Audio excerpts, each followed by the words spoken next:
Psychology शब्द का सर्वप्रथम प्रयोग रुडोल्फ गोकल ने किया था। मनोविज्ञान का उदय 16वीं शताब्दी में दर्शनशास्त्र की एक शाखा के रूप में हुआ। मनोविज्ञान मानव व्यवहार और उससे जुड़ी मनोवैज्ञानिक, सामाजिक और जैविक प्रक्रियाओं का अध्ययन करने वाला विज्ञान है। मनोविज्ञान को आत्मा का विज्ञान अरस्तू ने कहा है। मनोविज्ञान को मन का विज्ञान पोनाजी ने कहा है। मनोविज्ञान को चेतना का विज्ञान जेम्स और वुड ने कहा है। मनोविज्ञान को व्यवहार का विज्ञान वाटसन ने कहा है। बाल मनोविज्ञान का उदय कैसे हुआ? पेस्टोलॉजी ने अपने 3.5 वर्षीय पुत्र का अध्ययन कर बायोग्राफी लिखी। इससे बाल मनोविज्ञान का उदय हुआ। शिक्षा मनोविज्ञान को स्वतंत्र विषय का स्थान थॉर्नडाइक ने 1920 में दिलवाया। वृद्धि और विकास में अंतर बताइए। पहला है वृद्धि। वृद्धि के अंदर पहला पॉइंट है, वृद्धि का स्वरूप बाह्य व एवं आंतरिक होता है। वृद्धि कुछ समय के बाद रुक जाती है। वृद्धि क्रम के अनुसार नहीं चलती। उदाहरण, हमारी लंबाई कभी बढ़ती है तो कभी हमारा भार बढ़ता है। वृद्धि दशाहीन होती है। वृद्धि का हम मापन कर सकते हैं। वृद्धि केवल परिमाणात्मक होती है। वृद्धि जीव कोशिकीय सेल्स पर आधारित होता है, क्योंकि हमारे शरीर की बहुत सारी कोशिकाएं होती हैं जो शरीर का निर्माण करती हैं। वृद्धि होने से विकास भी हो सकता है और नहीं भी। उदाहरण, जब कोई आदमी मोटा होता जा रहा है तो उसकी वृद्धि हो रही है, परंतु ये ज़रूरी नहीं कि मोटा होने के साथ उसका क्रियात्मक विकास भी बढ़े। सेकंड, विकास। विकास का स्वरूप आंतरिक एवं बाह्य दोनों होता है। विकास जीवन भर चलता है। विकास में निश्चित क्रम होता है। उदाहरण, हमें अपना मानसिक सामाजिक विकास जितना हम चाहेंगे उतना ही होगा। विकास की एक निश्चित दिशा होती है। विकास को हम सीधे सीधे मापन नहीं कर सकते। उदाहरण, हम सामाजिक विकास, नैतिक विकास का मापन नहीं कर सकते, केवल मानसिक विकास का मापन कर सकते हैं। विकास परिमाणात्मक और गुणात्मक दोनों होता है। विकास संगठनात्मक तरीके से होता है, क्योंकि विकास सभी विकास का एक संगठन है। विकास वृद्धि के बिना असंभव है। विकास वृद्धि के बिना भी संभव है। विकास वृद्धि के बिना भी संभव है, क्योंकि कुछ व्यक्तियों का आकार, ऊंचाई या भार नहीं बढ़ता, परंतु उनमें नैतिक विकास, सामाजिक विकास, बौद्धिक विकास अवश्य होता है। विकास के सिद्धांत बताइए। विकास के सिद्धांत में पहला सिद्धांत है निरंतरता का सिद्धांत। दूसरा है व्यक्तिक भिन्नता। तीसरा, विकास पूर्वानुमानित है। एकीकरण का सिद्धांत। विकास निश्चित पैटर्न फॉलो करता है। दिशात्मक विकास का सिद्धांत। विकास सामान्य से विशिष्ट की ओर होता है। विकास क्रमिक प्रक्रिया है। आनुवांशिकता और पर्यावरण के मध्य अंतःक्रिया है। बहुआयामी सिद्धांत। निरंतरता का सिद्धांत में यह प्रसव पूर्व से शुरू होकर मृत्यु पर समाप्त होता है। ये वोम्ब टू टोम्ब है। विकास निरंतर चलता रहता है। ये बात हरलोक ने बोली थी। दिशात्मक विकास सिद्धांत। विकास केंद्र से बाहर की ओर होता है और विकास सिर से पैर की ओर होता है। तीसरा है विकास एक निश्चित पैटर्न और क्रम का अनुसरण करता है। भाषा के विकास में शिशु अलैंगिक ध्वनियाँ, कूकने की ध्वनियाँ तथा बड़बड़ाने वाली ध्वनियाँ बोलने में सक्षम होता है। ये सभी चरण ध्वनि के अनुक्रम स्वरूप का अनुसरण करते हैं। विकास के सभी सिद्धांत चरण दर चरण प्रक्रियाओं का अनुसरण करते हैं। पांचवा, सामान्य से विशिष्ट की ओर। जन्म के समय शिशु के रोने का स्वर केवल दूध पिलाने से संबंधित होता है, लेकिन एक बच्चे के रोने की आवाज़ एक विशेष उद्देश्य से संबंध होती है। इस सिद्धांत को जानना आवश्यक है। विकास एक क्रमिक प्रक्रिया है। विकास सदा ही एक ही तरह की प्रक्रिया नहीं होती। एरिक एरिक्सन के मनोसामाजिक विकास सिद्धांत ने बताया कि विकास को 8 चरणों में विभाजित किया गया है। विकास रैखिक नहीं सर्पिल होता है। बालक निरंतर या स्थिर गति से सीधे पथ या विकास पथ पर आगे नहीं बढ़ता। वास्तव में वह एक विशेष अवधि के दौरान विकास करता है, लेकिन अपने विकास को सुदृढ़ करने के लिए अगली अवधि में आराम करता है। इसलिए आगे बढ़ते हुए वह पीछे मुड़ता है, तत्पश्चात सर्पिल की तरह आगे बढ़ता है। बाल विकास की अवस्थाओं के बारे में बताइए। मानव विकास एक प्रवाहमान प्रक्रिया है। मानव का शारीरिक विकास एक निश्चित सीमा के बाद अर्थात परिपक्वता को प्राप्त करने के पश्चात रुक जाता है, किंतु मनोशारीरिक क्रियाओं में निरंतर विकास होता रहता है। मानव विकास की परंपरागत विचारधारा।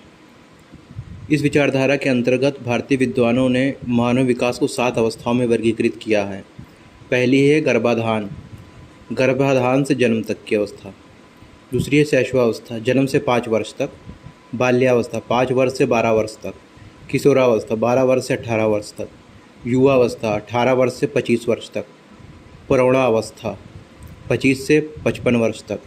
वृद्धावस्था 55 से मृत्यु तक। आधुनिक विचारधारा में किस तरह बांटा गया मानव विकास को? तो हरलॉक ने 11 अवस्थाओं में बांटा है। एक गर्भाधान से जन्म तक। शैशवावस्था जन्म से 2 सप्ताह तक। उत्तर शैशवावस्था 3 सप्ताह से 2 वर्ष तक। पूर्व बाल्यावस्था 3 वर्ष से 6 वर्ष तक। उत्तर बाल्यावस्था 7 वर्ष से 12 वर्ष तक।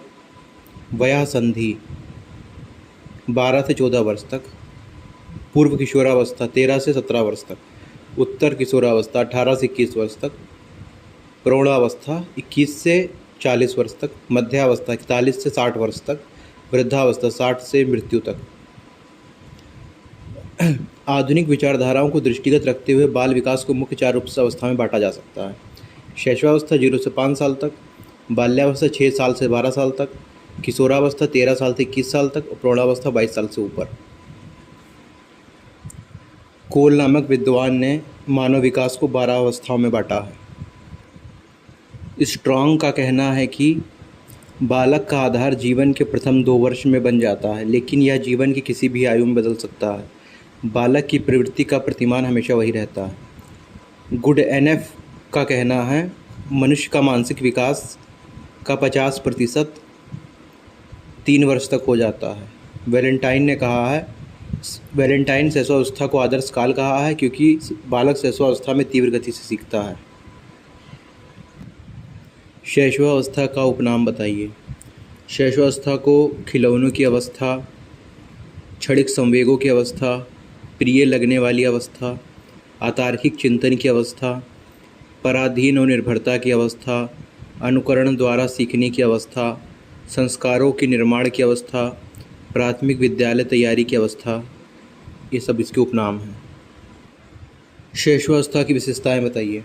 पहली विशेषता है शारीरिक विकास की तीव्रता, मानसिक विकास की तीव्रता, कल्पना की सजीवता, आत्म प्रेम की अवस्था, नैतिक गुणों का विकास, मूल प्रवृत्तियों पर आधारित व्यवहार, अनुकरण द्वारा सीखने की प्रक्रिया, जिज्ञासा प्रवृत्ति, दोहराने की प्रवृत्ति, अंतर्मुखी व्यक्तित्व, संवेगों का प्रदर्शन, काम शक्ति का प्रदर्शन, खिलौनों में सर्वाधिक रुचि, प्रिय लगने वाली अवस्था, प्राथमिक विद्यालय की पूर्व तैयारी की आयु, भाषाई कौशल का विकास। फ्रायड ने कहा है कि बालक को जो भी बनना होता है वो प्रारंभिक 5 वर्षों में बन जाता है। उन्होंने शिशुअवस्था को भावी जीवन की आधारशिला कहा है। नेक्स्ट, बाल्यावस्था। शैशवावस्था की समाप्ति के उपरांत बाल्यावस्था प्रारंभ होती है। यह 5 वर्ष से 12 वर्ष तक होती है। इसके अन्य नाम हैं। इसको प्रारंभिक विद्यालय आयु कहते हैं, स्फूर्ति की अवस्था, गंधी अवस्था, जीवन का अनोखा काल, टोली की अवस्था, मूर्त चिंतन की अवस्था, तार्किक चिंतन की अवस्था, खेल की अवस्था भी कहते हैं। बाल्यावस्था की विशेषताएं बताइए। इसमें शारीरिक विकास में स्थिरता, मानसिक विकास में स्थिरता, वास्तविक जगत से संबंधित समूह भावना का विकास, नैतिक गुणों का विकास, संग्रह करने की प्रवृत्ति, रुचियों में परिवर्तन, बहिर्मुखी व्यक्तित्व, वैचारिक क्रिया की अवस्था, नए कौशलों एवं क्षमताओं के विकास की वृद्धि, स्थूल संक्रियात्मक अवस्था, अदला बदली की भावना, हीन भावना का शिकार, पक्षपात की भावना, परिश्रमहीनता, चोरी करना, झूठ बोलना, झगड़ा करना आदि, जिज्ञासा की प्रबलता, निरुद्देश भ्रमण की प्रवृत्ति, काम प्रवृत्ति की न्यूनता। ये सब बाल्यावस्था की विशेषताएं हैं। किशोरावस्था की विशेषताएं। पहला है दल भक्ति की अवस्था, सामाजिक स्वीकृति की अवस्था, सुनहरी अवस्था, उथल पुथल की अवस्था, तार्किक चिंतन की अवस्था, आत्मसम्मान एवं आत्म स्वीकृति की अवस्था, व्यक्तिगत एवं घनिष्ठ मित्रता की अवस्था, प्रबल दबाव तनाव की अवस्था, संवेगात्मक परिवर्तन की अवस्था, द्रुत एवं तीव्र विकास की अवस्था, शारीरिक व मानसिक विकास में तीव्रता, ईश्वर व धर्म में विश्वास, समाज सेवा की भावना, अपराधी प्रवृत्ति का विकास, स्थिरता एवं समायोजन का अभाव, व्यवहार में भिन्नता, चहुमुखी विकास, वीर पूजा, विषम लिंगी सद्भावना, दिवा स्वप्न की अधिकता, प्रतियोगी भावना एवं नेतृत्व करना। जीन पियाजे ने संज्ञानात्मक विकास का सिद्धांत दिया। पियाजे के संज्ञानात्मक विकास को सिद्धांत को समझने के लिए कुछ महत्वपूर्ण कॉन्सेप्ट को समझना आवश्यक है। पहला है अनुकूलन। अनुकूलन में अंतर्गत दो चीज़ें आती हैं, एक आत्मसातीकरण, दूसरा समायोजन, और दूसरा है साम्यकरण, तीसरा है संरक्षण, चौथा है संज्ञानात्मक संरचना, पांचवा है मानसिक संक्रिया, छठा है स्कीम्स। पियाजे ने के कॉन्सेप्ट को समझने के लिए 6 चीज़ें आवश्यक हैं। पहला है आत्मसातीकरण, दूसरा है साम्यकरण, तीसरा है संरक्षण, चौथा है संज्ञानात्मक संरचना, पांचवा है मानसिक संक्रिया, छठा है स्कीम्स। व्यवहार के संगठित पैटर्न जिसे बार बार दोहराया जाता है स्कीम्स कहलाता है। पियाजे के संज्ञानात्मक विकास की अवस्थाएं। पहला है संवेदीय पेशीय अवस्था, सेंसरी मोटर।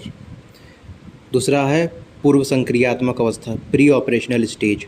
तीसरा है मूर्त संक्रियात्मक अवस्था, कंक्रीट ऑपरेशन। चौथा है औपचारिक संक्रियात्मक अवस्था, फॉर्मल ऑपरेशन। पहला जो है सेंसरी मोटर स्टेज है, जन्म से 2 साल तक। इसमें बेटा पकड़ना, चूसना आदि सीखता है। दूसरा है प्री ऑपरेशनल है 2 से 7 साल तक। चौथा है कंक्रीट ऑपरेशनल, ये है 7 से 12 साल तक। और चौथा है फॉर्मल ऑपरेशनल, ये है 12 से 15 साल तक। पहली अवस्था है संवेदीय पेशीय अवस्था, सेंसरी मोटर स्टेज। यह अवस्था जन्म से 2 साल तक होती है। इस अवस्था में बालक कुछ संवेदी पेशीय क्रियाएं जैसे पकड़ना, चूसना, चीज़ों को इधर उधर करना आदि स्वतः सहज क्रियाओं से व्यवस्थित क्रियाओं की ओर अग्रसित होता है। पियाजे के अनुसार इस अवस्था में शिशुओं का बौद्धिक एवं संज्ञानात्मक विकास 6 उप अवस्थाओं से गुजरता है। दूसरा है पूर्व संक्रियात्मक अवस्था, प्री ऑपरेशनल स्टेज। संज्ञानात्मक विकास की पूर्व संक्रियात्मक अवस्था 2 वर्ष से प्रारंभ होकर 7 साल तक रहती है। इस अवस्था में संकेतात्मक कार्यों की उत्पत्ति तथा भाषा का प्रयोग होता है। पूर्व संक्रियात्मक अवस्था की विशेषताएं। पहली विशेषता है इस अवस्था में स्मृति और कल्पना विकसित हो जाती है। इस अवस्था में चिंतन अतार्किक तरीके से होता है। इस अवस्था में भाषा का प्रयोग परिपक्व हो जाता है। इस अवस्था में बालक स्वयं केंद्रित हो जाता है, स्वयं को अपने कार्य तक ही सीमित रखता है। बालक अपने परिवेश की वस्तुओं को पहचानने में और उनमें भेद करना प्रारंभ कर देते हैं। इस अवस्था में रिवर्सिबिलिटी या पलटकर सोचने की शक्ति का अभाव होता है। इस अवस्था में बच्चे वस्तुओं को उनकी संख्या व परिमाण के संदर्भ में सही रूप से समझ नहीं पाते या संरक्षण नियम के ज्ञान का अभाव होता है। तीसरा है मूर्त संक्रियात्मक अवस्था, कंक्रीट ऑपरेशनल। यह अवस्था 7 साल से 12 साल तक चलती है। इस अवस्था में बच्चे का अतार्किक चिंतन संक्रियात्मक विचारों का स्थान ले लेता है।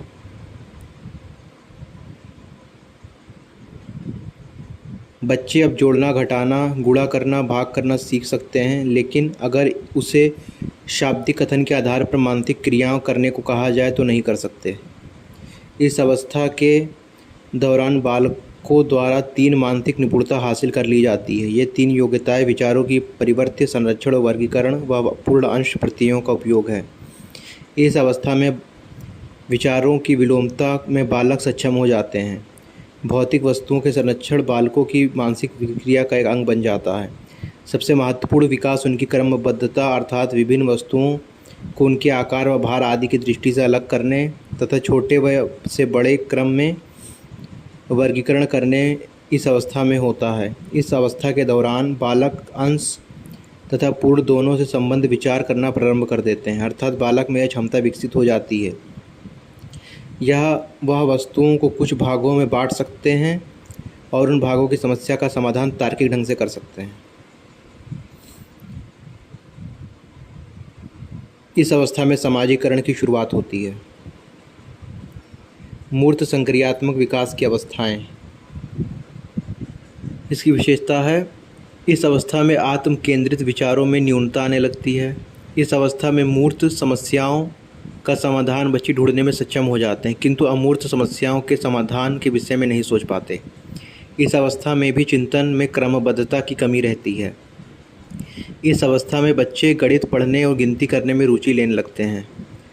2 वस्तुओं में कौन सी वस्तु छोटी है व कौन बड़ी है, इस प्रकार के संबंध बच्चे समझने लगते हैं। इस अवस्था के बच्चों में विलोमीयता, रिवर्सिबिलिटी और संरक्षण के नियम का ज्ञान हो जाता है। इस अवस्था में बच्चे यथार्थवादी और अधिक व्यवहारिक होते हैं।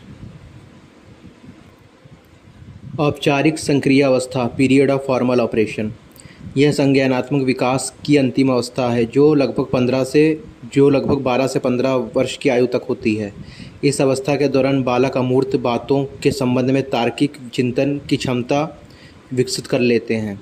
इसकी विशेषताएं हैं, औपचारिक संक्रियात्मक अवस्था 12 से 15 साल, चिंतन में पूर्ण क्रमबद्धता, समस्या समाधान की क्षमता का विकास, अमूर्त तथ्यों के संबंध में तार्किक चिंतन की योग्यता, प्रतीकात्मक शब्दों, रूपकों, उपनामों का आदि का बोध। वाइगोत्स्की के संज्ञानात्मक विचार के बारे में बताइए। वाइगोत्स्की का सिद्धांत कहता है कि बच्चे का बौद्धिक विकास समाज, भाषा और दूसरों के साथ बातचीत से होता है। यानी बच्चा अकेले नहीं बल्कि परिवार, शिक्षक और साथियों की मदद से बेहतर सीखता है। इसके सिद्धांत के मुख्य बिंदु, पहला सामाजिक अंतःक्रिया, सोशल इंटरेक्शन। सीखने का सबसे महत्वपूर्ण माध्यम समाज है। माता पिता, शिक्षक और मित्र बच्चे के विकास में महत्वपूर्ण भूमिका निभाते हैं। दूसरा है भाषा का महत्व। भाषा सोचने और सीखने का मुख्य साधन है। बच्चा पहले दूसरों से बात करता है, फिर धीरे धीरे स्वयं बात करके समस्याएं हल करता है। तीसरा निकट विकास का क्षेत्र, ZPD। यह वह अंतर है जो बच्चा अकेले कर सकता है, शिक्षक या अनुभवी व्यक्ति की सहायता से कर सकता है। यही सबसे प्रभावी सीखना होता है कि बच्चा क्या अकेले कर सकता है, क्या शिक्षक की सहायता से कर सकता है। चौथा है सहारा देना, स्कैफोल्डिंग। शिक्षक या अनुभवी व्यक्ति शुरुआत में सहायता देते हैं। जैसे जैसे बच्चा सीखता है, सहायता धीरे धीरे कम कर दी जाती है। अंत में बच्चा कार्य स्वयं करने लगता है। पांचवा, संस्कृति का प्रभाव। जिस समाज और संस्कृति में बच्चा रहता है वहीं उसकी सोच और सीखने के तरीके को प्रभावित करती है।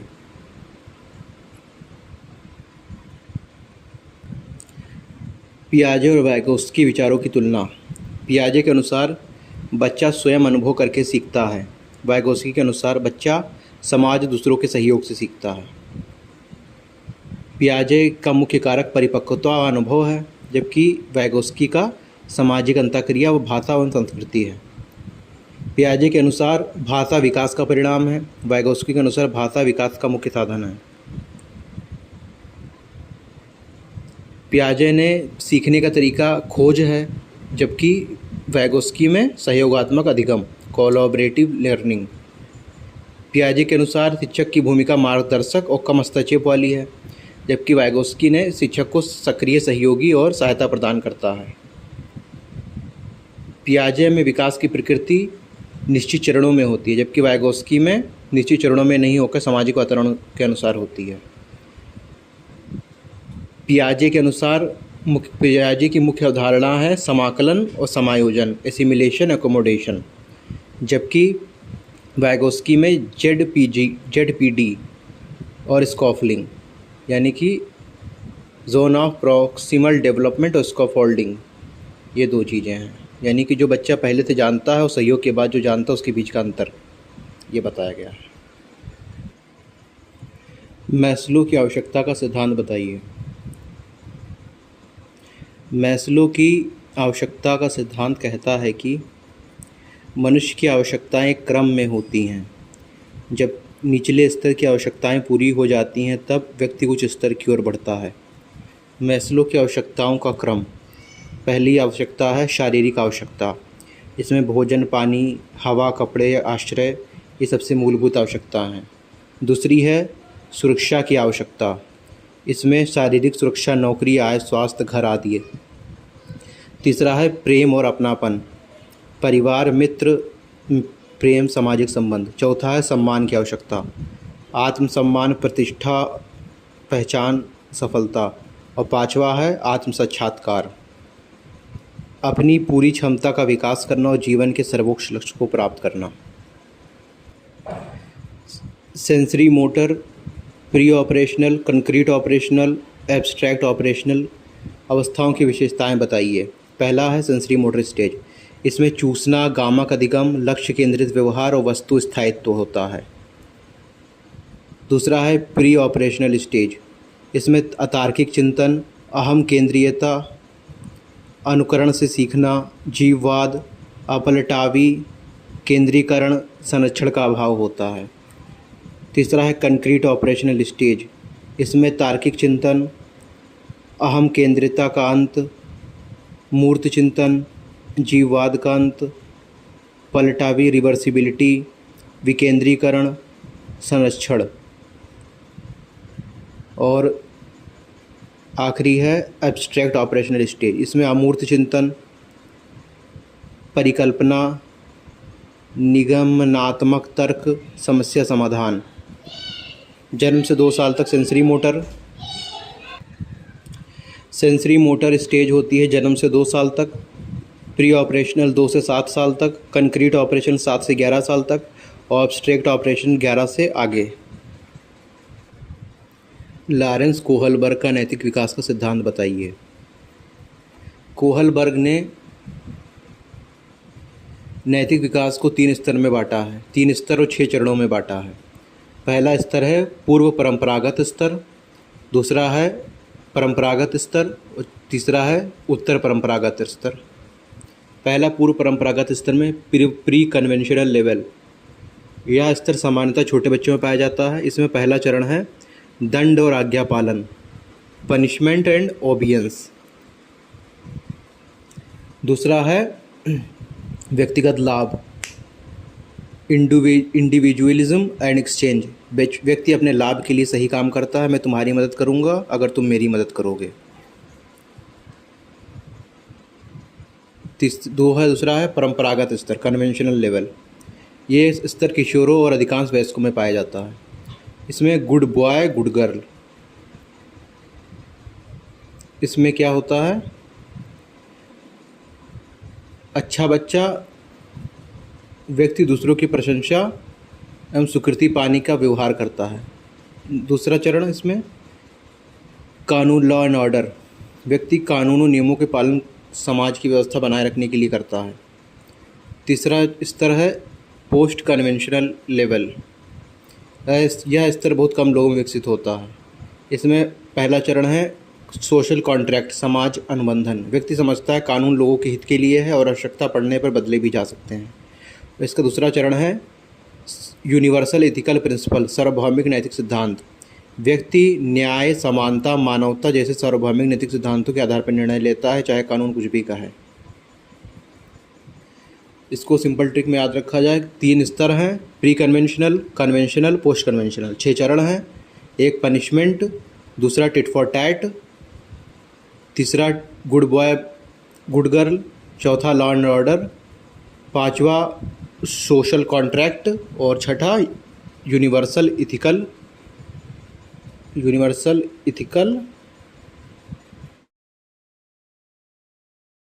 डिसेबिलिटीज़ के प्रकार बताइए। नंबर 1 डिसकैलकुलिया, ये कैलकुलेशन रिलेटेड है, गणना संबंधी। दूसरा डिसलेक्सिया, ये पढ़ने संबंधी है। तीसरा डिस्ग्राफिया, ये लिखने संबंधी है।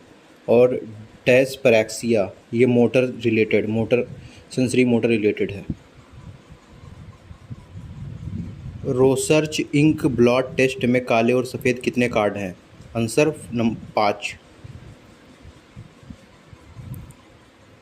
53 प्रेरणा प्रबलन ह्रास, ड्राइव रिडक्शन थ्योरी के प्रतिपादक हैं? हल। 54 ब्रूनर का संज्ञानात्मक विकास का सिद्धांत बताइए। इसमें है ब्रूनर का अधिगम सिद्धांत कहता है कि बच्चे सबसे अच्छी तरह तब सीखते हैं जब वे स्वयं खोज करके ज्ञान प्राप्त करते हैं, इसलिए इसे खोज अधिगम सिद्धांत भी कहा जाता है। ब्रूनर के सिद्धांत के मुख्य बिंदु। पहला, खोज अधिगम। शिक्षक सीधे उत्तर नहीं बताता, वह ऐसी परिस्थितियां बनाता है कि छात्र स्वयं उत्तर खोजे। इससे समझ गहरी और लंबे समय तक याद रहता है।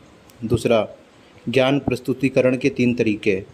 नंबर 1 इनेक्टिव मोड, क्रियात्मक स्तर। नंबर 2 आइकॉनिक मोड, चित्र देखकर। और नंबर 3 सिंबॉलिक मोड, प्रतीकात्मक। Short trick ENS, enactive, iconic, symbolic.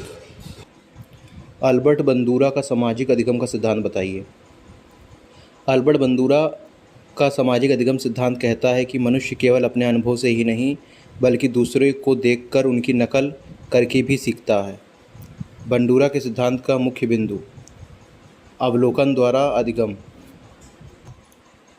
बंदूरा के सिद्धांत के मुख्य बिंदु। नंबर 1 अवलोकन द्वारा अधिगम, ऑब्जर्वेशन। व्यक्ति दूसरों के व्यवहार को देखकर सीखता है, जैसे बच्चा माता पिता के व्यवहार से सीखता है। दूसरा अनुकरण, इमिटेशन। जिस व्यक्ति को आदर्श मानता है उसके व्यवहार की नकल करता है, जैसे छात्र अपने पसंदीदा शिक्षक या खिलाड़ी की आदतें अपनाता है। नंबर 3 प्रत्यक्ष और परोक्ष पुनर्बलन, रीइंफोर्समेंट। प्रत्यक्ष स्वयं अपने कार्य पर पुरस्कार मिलना, स्वयं अच्छे कार्य पर पुरस्कार मिलना। परोक्ष किसी दूसरे को पुरस्कार या दंड मिलता देख सीखना। चौथा पारस्परिक निर्धारण, रेसिप्रोकल डिटर्मिनिज्म। बंडूरा के अनुसार तीनों एक दूसरे को प्रभावित करते हैं, व्यक्ति, व्यवहार और पर्यावरण। बंडूरा का प्रसिद्ध बोबो डॉल एक्सपेरिमेंट। बंडूरा ने बच्चों को एक वयस्क गुड़िया के साथ आक्रामक व्यवहार करते देखा। बाद में बच्चों ने भी उसी प्रकार व्यवहार दोहराया। बच्चों ने वयस्क को एक आक्रामक गुड़िया के साथ व्यवहार करते हुए देखा, बाद में बच्चों ने भी उसी प्रकार दोहराया। इसे सिद्धू बच्चे देखकर सीखते हैं। Trick OIMR। गैने का हायरार्की ऑफ लर्निंग सिद्धांत बताइए। गैने का अधिगम सिद्धांत कहता है कि सीखना अलग अलग प्रकार का होता है और प्रभावी शिक्षण के लिए शिक्षक को एक क्रमबद्ध प्रक्रिया अपनानी चाहिए। गैने के अधिगम के 8 प्रकार। नंबर 1 इसका ट्रिक है SSC, VDC, RP। संकेत अधिगम, सिग्नल लर्निंग। नंबर 2 उद्दीपक प्रतिक्रिया अधिगम, स्टिमुलस रिस्पॉन्स लर्निंग। नंबर 3 श्रृंखलाबद्ध अधिगम, चैनिंग। नंबर 4 शाब्दिक सहचर्य, वर्बल एसोसिएशन। नंबर 5 विभेदन अधिगम, डिस्क्रिमिनेशन लर्निंग। नंबर 6 संकल्पना अधिगम, कॉन्सेप्ट लर्निंग। नंबर 7 नियम अधिगम, रूल लर्निंग। नंबर 8 समस्या समाधान, प्रॉब्लम सॉल्विंग। यह क्रम सरल से कठिन की ओर बढ़ता है। फील्ड थ्योरी का प्रतिपादन किसने किया?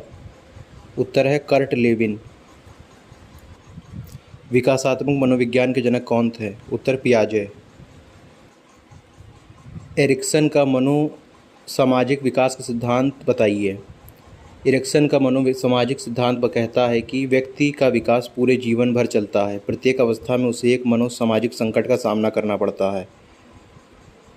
यदि वह उस संकट का सफल समाधान कर लेता है तो उसका व्यक्तित्व स्वस्थ रूप से विकसित होता है। एरिक्सन के 8 चरण। पहला है शैशवावस्था 0 से 1 साल।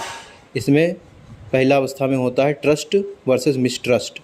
दूसरे में होता है स्वायत्तता बनाम लज्जा, ऑटोनॉमी वर्सेस शेम। तीसरे में होता है पहल बनाम अपराधबोध, इनिशिएटिव वर्सेस गिल्ट। चौथे में उद्योगशीलता बनाम हीन भावना, इंडस्ट्री वर्सेस इन्फेरियोरिटी। चौथे में पहचान वर्सेस भूमिका भ्रम, आइडेंटिटी वर्सेस रोल कन्फ्यूजन। अगले में होता है निकटता बनाम एकाकीपन, इंटीमेसी वर्सेस आइसोलेशन। उसके बाद उत्पादक सृजनशीलता वर्सेस ठहराव, जेनरेटिविटी वर्सेस स्टैग्नेशन। और लास्ट में होता है अखंडता वर्सेस निराशा, integrity versus despair. Question, Thorndike ने कौन सा सिद्धांत दिया? उत्तर, थॉर्नडाइक ने प्रयास और त्रुटि का सिद्धांत दिया। इसमें कहते हैं कि व्यक्ति बार बार प्रयास अपनी गलतियों से सीखता है। जिस प्रतिक्रिया से सफलता मिलती है और वह दोहराता है। असफल प्रतिक्रियाएं धीरे धीरे छोड़ देता है। थॉर्नडाइक ने किस पर प्रयोग किया? थॉर्नडाइक ने भूखी बिल्ली पर प्रयोग किया। थॉर्नडाइक के मुख्य नियम कौन से हैं? थॉर्नडाइक के 3 मुख्य नियम हैं। पहला है तत्परता का नियम, लॉ ऑफ रेडीनेस। दूसरा है अभ्यास का नियम, लॉ ऑफ एक्सरसाइज। तीसरा है प्रभाव का नियम, लॉ ऑफ इफेक्ट। स्किनर ने कौन सा सिद्धांत दिया? इसके बारे में बताइए। स्किनर ने क्रिया प्रसूत अनुबंधन, ऑपरेंट कंडीशनिंग थ्योरी, क्रिया प्रसूत अनुबंधन का सिद्धांत दिया। इसके अनुसार व्यक्ति अपने व्यवहार के परिणामों से सीखता है। यदि किसी व्यवहार के बाद पुरस्कार मिलता है तो उस व्यवहार को दोहराने की संभावना बढ़ जाती है। यदि दंड मिलता है तो संभावना कम हो जाती है। स्किनर का प्रसिद्ध प्रयोग। स्किनर ने एक चूहे पर प्रयोग किया। स्किनर के मुख्य अवधारणाएं इसकी है। पहला है पुनर्बलन, रीइंफोर्समेंट। ऐसी प्रक्रिया जो किसी व्यवहार को बढ़ाती है, सकारात्मक पुनर्बलन और नकारात्मक पुनर्बलन।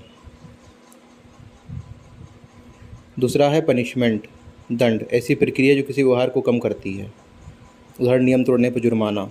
और तीसरा है शेपिंग, छोटे छोटे सही प्रयासों को प्रोत्साहित करके धीरे धीरे इच्छित व्यवहार विकसित करना। स्किनर के सिद्धांत की विशेषताएं। व्यवहार परिणामों से नियंत्रित होता है, पुरस्कार व्यवहार को बढ़ाता है, दंड व्यवहार को हटाता है, शिक्षा में प्रशंसा, पुरस्कार और समय पर प्रतिपुष्टि का महत्व है। हल का सिद्धांत बताइए।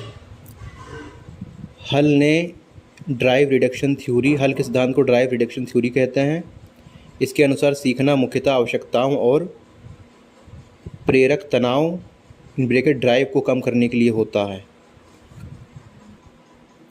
हल का सिद्धांत के मूल विचार।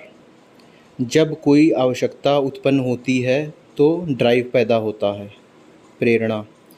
यदि ड्राइव व्यक्ति को उसको कार्य करने के लिए प्रेरित करता है, जब आवश्यकता पूरी हो जाती है तो ड्राइव कम हो जाता है, इसी प्रक्रिया में अधिगम होता है। उदाहरण, भूख लगने पर भूख की बेचैनी होती है, फिर भोजन करते हैं, फिर भूख समाप्त हो जाती है। हल के सिद्धांत के मुख्य तत्व। आवश्यकता, प्रेरक, प्रतिक्रिया और पुनर्बलन। कोहलर का सिद्धांत बताइए। कोहलर का सूझ द्वारा अधिगम का सिद्धांत कहता है कि सीखना केवल बार बार प्रयास से नहीं बल्कि समस्याओं को अचानक समझ लेने से भी होता है। कोहलर का प्रसिद्ध प्रयोग। कोहलर ने सुल्तान नाम के चिंपैंजी पर प्रयोग किया। अधिगम वक्र, लर्निंग कर्व के बारे में बताइए। अधिगम वक्र के चरण। पहला, प्रारंभिक प्रगति। शुरुआत में सीखना धीमा होता है क्योंकि सब कुछ नया होता है। नंबर 2, तेज प्रगति।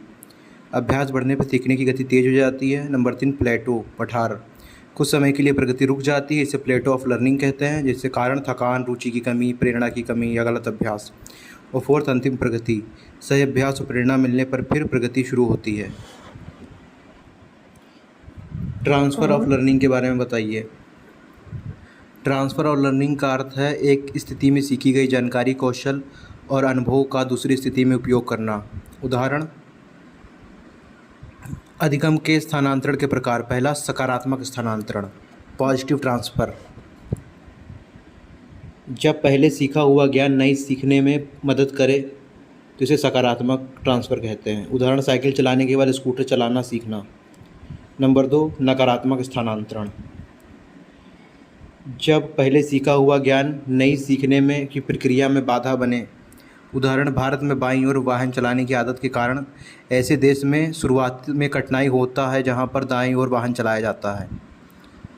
तीसरा, शून्य स्थानांतरण, जीरो ट्रांसफ़र, जब पहले सीखी गई चीज़ का नई सीखने पर कोई प्रभाव ना पड़े। उदाहरण, तैराकी सीखने का इतिहास याद करने का कोई प्रभाव नहीं पड़ता।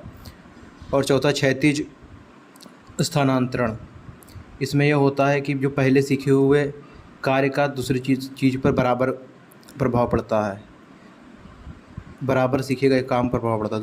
और पांचवा है ऊर्ध्वाधर स्थानांतरण, जब किसी काम का अपने से ऊंचे काम पर प्रभाव पड़ता है। और तीसरा, बायलैटरल ट्रांसफ़र, जब किसी चीज़ का किसी दूसरी चीज़ को सीखने में प्रभाव पड़ता है। क्वेश्चन, टीचिंग मेथड के कितने प्रकार हैं? उत्तर, टीचिंग मेथड के 2 प्रकार हैं, अध्यापक केंद्रित और दूसरा बाल केंद्रित। व्याख्यान विधि क्या है? यह सबसे प्राचीनतम विधि है। इस विधि में अध्यापक सारी विषय वस्तु को स्वयं बच्चे के सामने प्रस्तुत करता है। इसमें बच्चे केवल सुनते रहते हैं और खुद भी नोट करते हैं। दूसरा है प्रदर्शन विधि, डेमोन्स्ट्रेटिव मेथड। यह विधि प्राथमिक कक्षाओं में भी कुछ रूप से प्रयोग किया जा सकती है। बच्चे देखते भी हैं, सुनते भी हैं, इसलिए यह व्याख्यान विधि से बहुत अच्छी भी है। इसमें अध्यापक कक्षा में प्रदर्शन भी करता है। खेल विधि, निम्न छात्र केंद्रित विधियों के जनक के नाम बताइए। पहला है खेल विधि। खेल विधि के जनक हैं हेनरी कोल्डवेल कुक। और दूसरा है खेल विधि के जनक हैं कुक। प्रश्नोत्तर विधि के जनक हैं सुकरात। और आगमन विधि के जनक हैं अरस्तु। निगमन विधि के जनक हैं अरस्तु। प्रोजेक्ट विधि के जनक हैं किलपैट्रिक। किंडरगार्टन के जनक हैं फ्रोबेल। डाल्टन विधि के जनक हैं पार्कहर्स्ट। पर्यटन विधि के जनक हैं पेस्टोलॉजी। खोज विधि के जनक हैं आर्मस्ट्रॉन्ग। समस्या समाधान विधि के जनक हैं सुकरात। वैज्ञानिक विधि के जनक हैं गुडवार। सूक्ष्म शिक्षण विधि के जनक हैं रॉबर्ट। ब्रेल पद्धति के जनक हैं लुई ब्रेल। बेसिक शिक्षा पद्धति के जनक हैं महात्मा गांधी। प्रश्नावली विधि के जनक हैं वुडवर्थ। संवाद विधि के जनक हैं प्लेटो। क्वेश्चन, शिक्षण के विभिन्न सूत्र बताइए। शिक्षण के विभिन्न सूत्र बताइए। Maxim's of teaching. शिक्षण सूत्र वे सामान्य सिद्धांत हैं जिनका पालन करके शिक्षक शिक्षण को अधिक प्रभावी और सरल बनाता है। प्रमुख हैं, पहला है ज्ञात से अज्ञात की ओर, फ्रॉम नोन टू अननोन।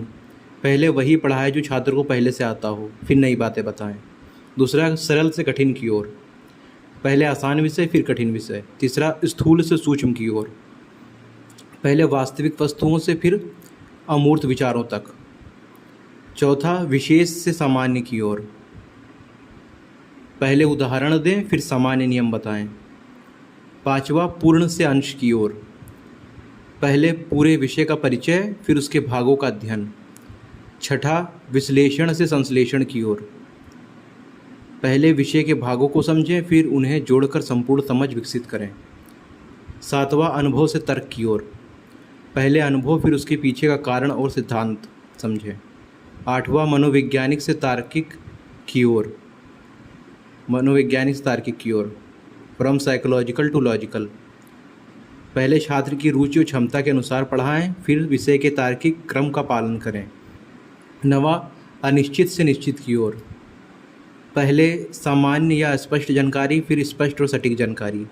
10वां निकट से दूर की ओर, पहले आसपास और परिचित चीज़ों की शुरुआत करें, फिर दूर और अपरिचित चीज़ों पर जाएं। समावेशी शिक्षा के बारे में बताइए। समावेशी शिक्षा वह शिक्षा व्यवस्था है जिसमें सामान्य बच्चों और विशेष आवश्यकता वाले बच्चों को एक ही विद्यालय और एक ही कक्षा में समान अवसरों के साथ शिक्षा दी जाती है। समावेशी शिक्षा की मुख्य विशेषताएं: पहला, सभी बच्चों के लिए समान शिक्षा। दूसरा, भेदभाव रहित वातावरण। तीसरा, प्रत्येक बच्चे की व्यक्तिगत आवश्यकताओं का ध्यान। चौथा, आवश्यकता के अनुसार विशेष सहायता, संसाधन और शिक्षण विधियाँ उपलब्ध कराना। पाँचवा, सभी बच्चों की सक्रिय भागीदारी सुनिश्चित करना। उद्देश्य, सभी बच्चों को समान अवसर देना। दिव्यांग और सामान्य बच्चों के बीच सहयोग और सम्मान की भावना विकसित करना। और शिक्षा में समानता और सामाजिक न्याय को बढ़ावा देना। उदाहरण है इसका, यदि किसी कक्षा में एक दृष्टिबाधित छात्र और अन्य सामान्य छात्र साथ पढ़ते हैं तथा शिक्षक ब्रेल और ऑडियो सामग्री या अन्य उपयुक्त संसाधनों की सहायता से सभी को साथ पढ़ाते हैं तो यह समावेशी शिक्षा का उदाहरण है।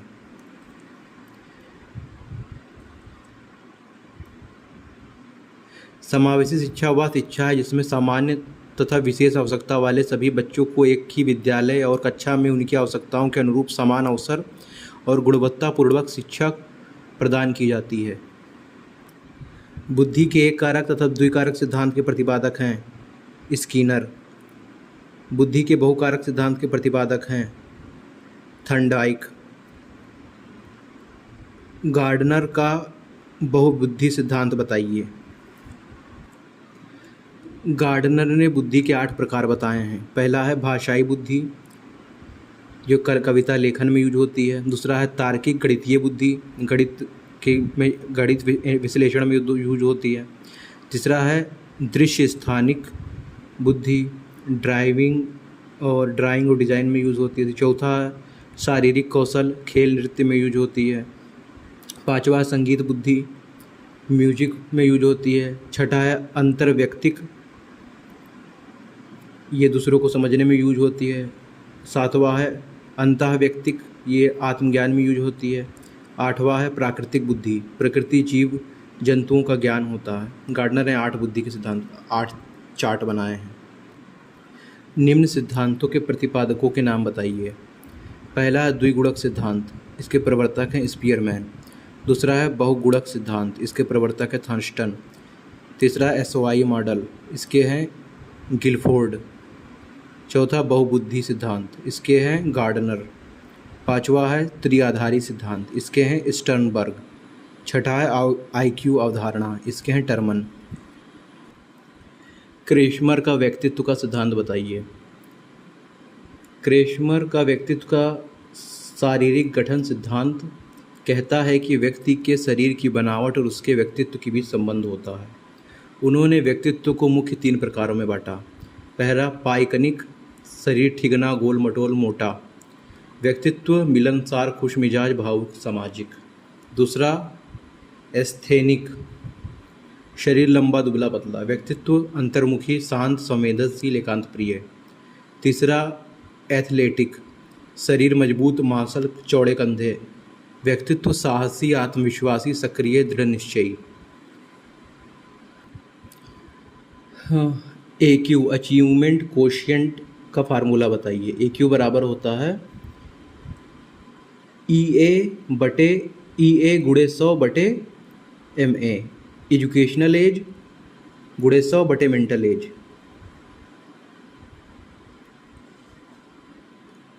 क्या होता है AQ 100 गुणे एजुकेशनल एज बटे मेंटल एज। और है EQ एजुकेशनल कोशिएंट, इसका फार्मूला होता है 100 गुणे एजुकेशनल एज बटे क्रोनोलॉजिकल एज, यानी वास्तविक आयु।